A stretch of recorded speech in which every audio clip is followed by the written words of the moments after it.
So the first part of this lecture then is intended for folks that are majoring or minoring in anthropology, but also sort of tangentially for anybody that's majoring or minoring either in social sciences or in humanities and has ever heard the question, perhaps over dinner with a family member, oh, what are you going to do with that?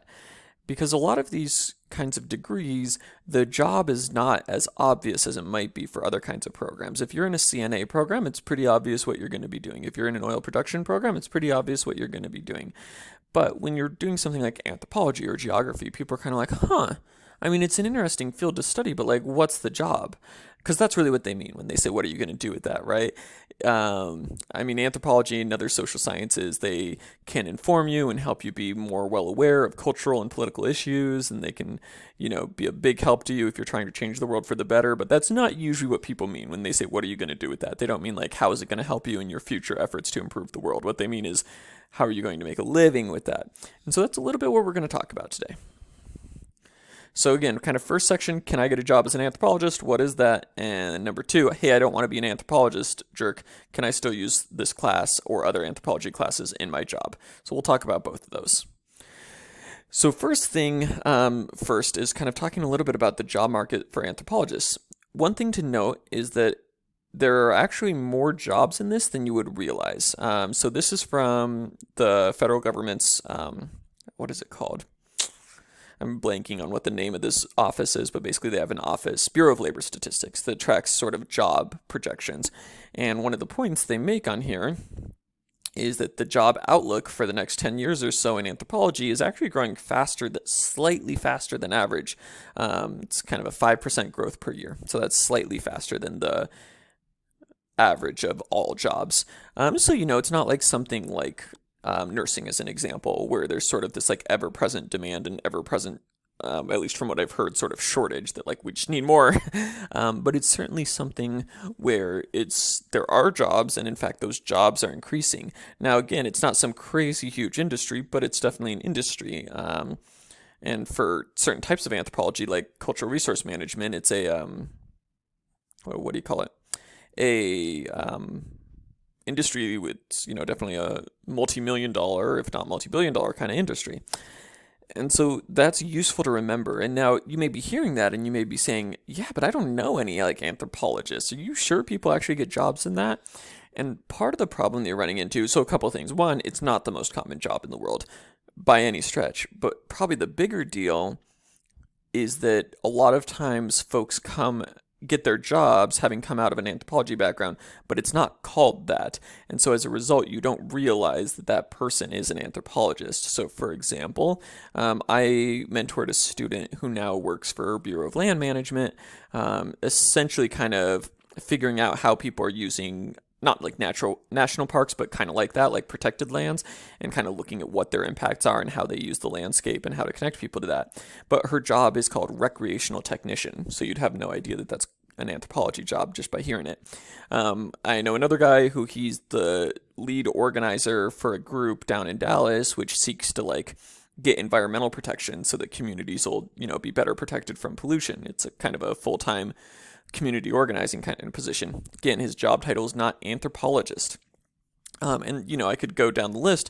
I know quite a few people who work as anthropologists essentially, or in a job where that's a big part of what they do, but it's not called that. So that's one of the reasons why people sometimes don't realize that this is a job, or they think that the only type of anthropology job would be either working for a university or working in a museum, and that's just not the case. I will say that for the better jobs in anthropology, but this is actually true in a lot of fields, especially a lot of knowledge worker kind of fields, for the better jobs, you definitely typically would want to have a master's degree, as they kind of point out here. Just a bachelor's degree, you're going to be a lot more limited in terms of what kinds of positions are available. It's not that there's not positions available, but you're going to be a lot more limited. So typically you're going to want a master's degree, a couple extra years. PhD typically not necessary unless you are wanting to be a professor, which on that note, I don't really recommend being a professor, which probably sounds kind of weird coming from a professor. It's not because I don't love what I do. I adore what I do. It's a fantastic type of work to do, but it's not for most people, and there's not really a demand for it to be for most people. There's just not enough positions to go around for the number of people that would like to do that. And so, it's not my kind of first recommendation. Instead, what I would recommend for folks that are wanting to go an anthropology route is to go into the many, many, many different kinds of jobs, which we call applied anthropology. So applied anthropology is kind of this umbrella term. We sometimes also say practicing anthropology, especially if we're talking about people that do not have any connection to a university. They really are kind of like out there working for other kinds of groups. But the idea of applied or practicing anthropology is that you're using anthropology, you're using these skill sets, you're using this way of kind of, whether that's archaeology and digging things up and excavating them and analyzing them, or whether it's analyzing bones like forensic anthropologists do to help with law enforcement, or whether it's, again, an archaeologist that's out there sort of digging in the ground to try to figure out and make sure that we're documenting archaeological sites in case like a road is going through an area or something, or we call that cultural resource management, or whether it's a cultural anthropologist working for example, in the Susan Squires reading you did, working for a tech firm, trying to better understand their customers through things like interviews and observations. All of those are examples of using the basic techniques of anthropology to address real-world problems. And those real-world problems can range from the really specific to really broad, and they can range from the really kind of everyday to the really sort of dramatic. So, a few examples here. You read a reading by Susan Squires, who's a colleague of mine, and she works down in University of North Texas. But previous to working for University of North Texas, Susan had done a lot of consulting in private industry, working for companies, consulting firms, and since working for academia, she still does do a lot of consulting. And, she's been involved in a number of things, including some of the first camera phones, as well as Go-Gurt. So Go-Gurt, I feed this to my kid all the time, so I'm, really grateful for Go-Gurt. But anyways, those little portable yogurt packets, that didn't just come out of nowhere. Basically, she was hired, I don't know if part of his team or as individuals, I think by Yoplait, but anyways, to like spend time in American homes and talk to people and interview them, exactly what you would kind of do as a cultural anthropologist. But instead of doing that to write an article or a book like what you've been reading in that class, she was doing that to try to figure out like what's the next big breakfast food that American families would really like to see. And what she determined is basically like, based on my interviews, but also based on my observations and kind of like what I see when kids are rushing out the door and like parents are interacting with them, is that parents on the one hand really want something healthy for their kids, but on the other hand really don't have time to make them something healthy. So she that insight kind of helped fuel the sort of Go-Gurt, which is now of course a really, really popular product. So it can be really specific kinds of things like that. And when we talk about that, that's what we sometimes call design anthropology. Design anthropology is usually somebody with a cultural anthropology background, typically, rather than archaeology or linguistic anthropology, but it depends.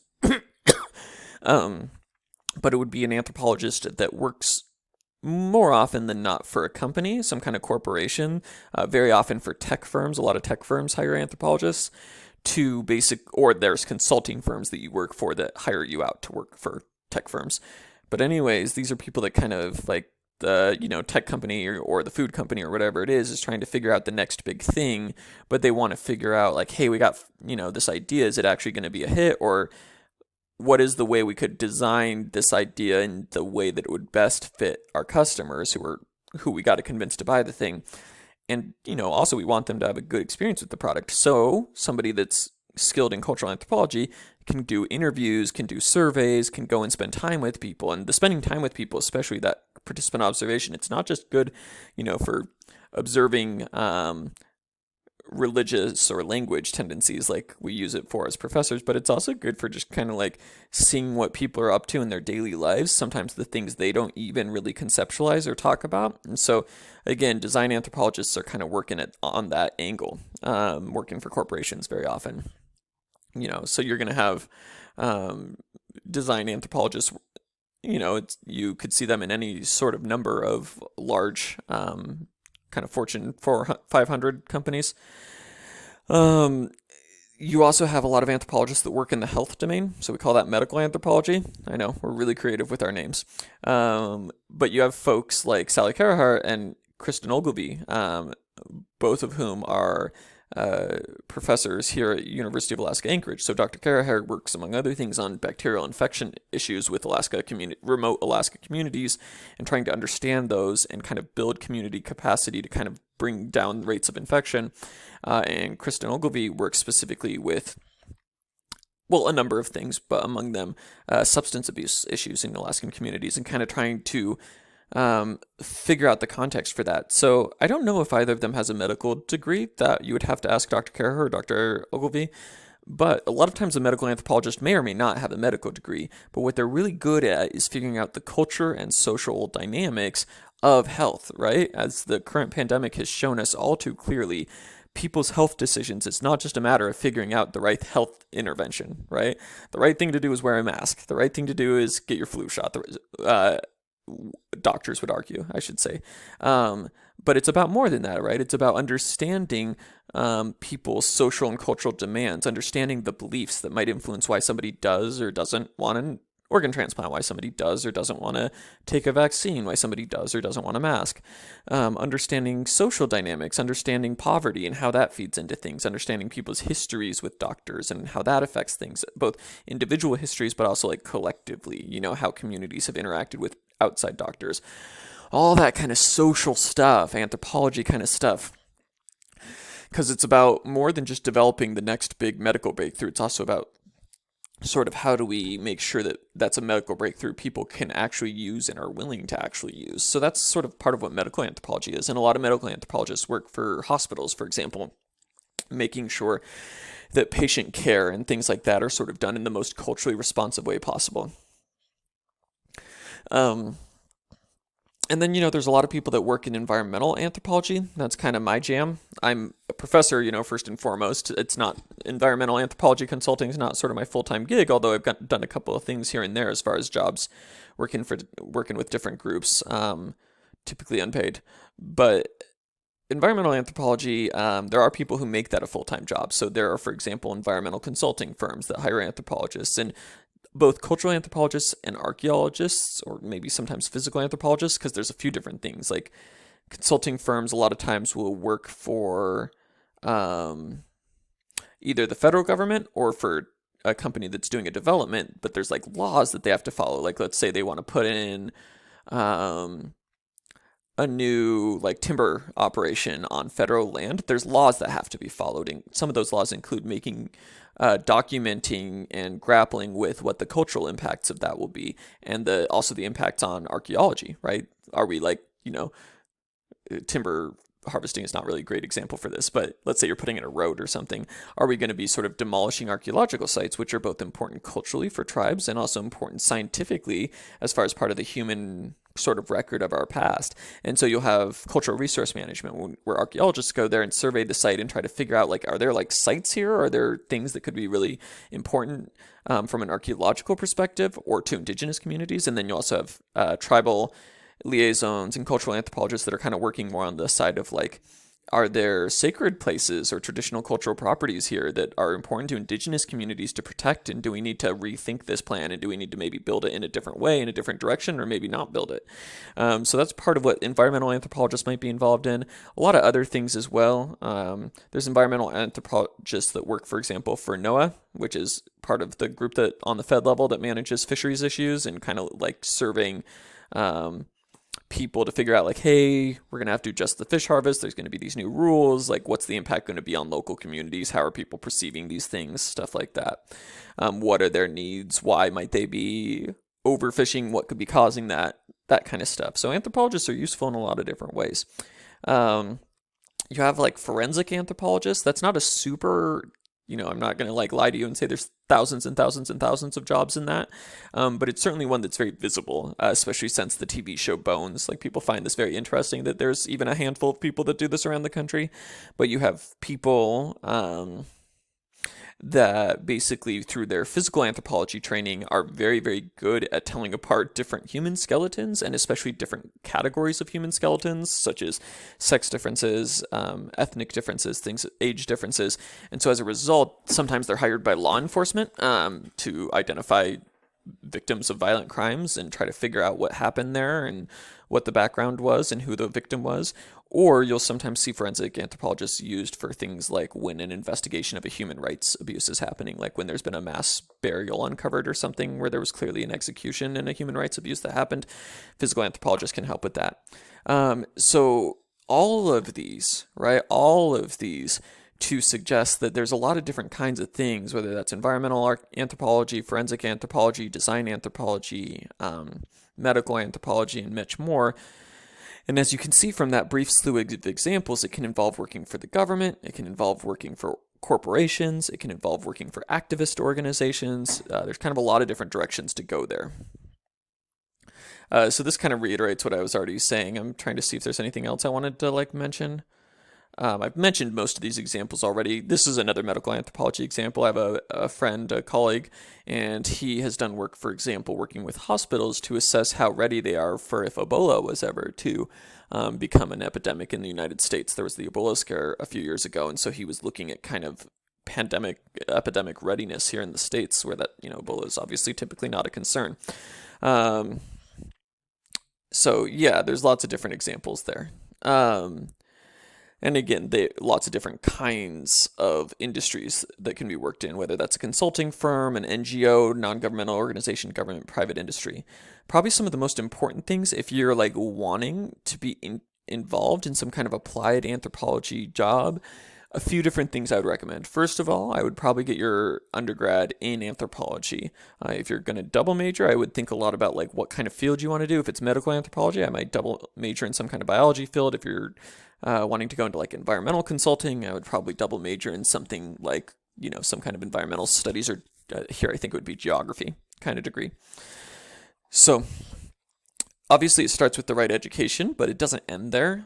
There's other things that are really important as well. If you want to be doing kind of cultural resource management, applied archaeology kind of work, it's really helpful to get some experience under your belt, whether that's volunteering to go to an excavation site, which there are summer programs where you can do that, especially if you're willing to travel, or whether that is just, contacting a local CRM firm and saying, could I job shadow you guys for a day? So getting that practical hands-on experience, I think, is really critical, reaching out to people that are already in the field. So, reach out to your professors. We're a really applied anthropology focused program, and all of us sort of have at least a little bit of a foot in applied anthropology. And so, talk to us. We can kind of give you advice about how to kind of craft the classes you take, but also maybe what kinds of outside of class experiences or internships or whatever would be most helpful, and how to kind of start networking. So it's a little bit about going into applied anthropology. And I will say with that, most people don't go into applied anthropology to become exorbitantly wealthy. It doesn't mean you can't have a good standard of living, but it's usually not sort of, a millionaire standard of living, or even a super high middle class, upper middle class kind of, wealthy. There are some consultants who make a little bit of money. I mean, I guess everybody makes a little bit of money. What I'm trying to say is there are some anthropology consultants who are maybe making a bit more because they're in kind of upper positions. Generally speaking, though, it's not something we go into to being exorbitantly wealthy, nor is it something I recommend for people if they just kind of want a really easy, simple, I major in this and then I automatically know exactly what kind of job I'm going to get, right? There are definitely kinds of other majors where the career path is a little more direct. But the point is, there are definitely careers and jobs there, and what's important is just to be thinking about it before you graduate, so that you can know, and also to be aware of what those jobs are called, because again, a lot of times they won't be called anthropologists. So if you go online and try to find anthropology jobs, you might be pretty sorely disappointed. You need to know what kinds of terms to look up and what kinds of jobs to be pitching yourself for, and how to phrase that in a way that non-anthropologists can understand. Because at the end of the day, anthropologists have a lot of really important skills that are in demand in the marketplace, whether that's quote-unquote soft skills like cultural competency, or more kind of definable skills like statistical expertise or biological measurements or ethnography. And on that note, you've got these great skills, but you need to be able to know how to express them to people where they understand what the heck you're doing, so that your future employer isn't saying, oh, anthropology, what the heck is that? But you know how to articulate how you're of value to them. So it's a little bit about an anthropology job. I think it's a really cool field of study. And so if it's something that you're interested in, I would love to talk to you about that as a path, whether as a major or minor. Just let me know, or any of your other anthropology faculty here at University of Alaska Anchorage. Thanks.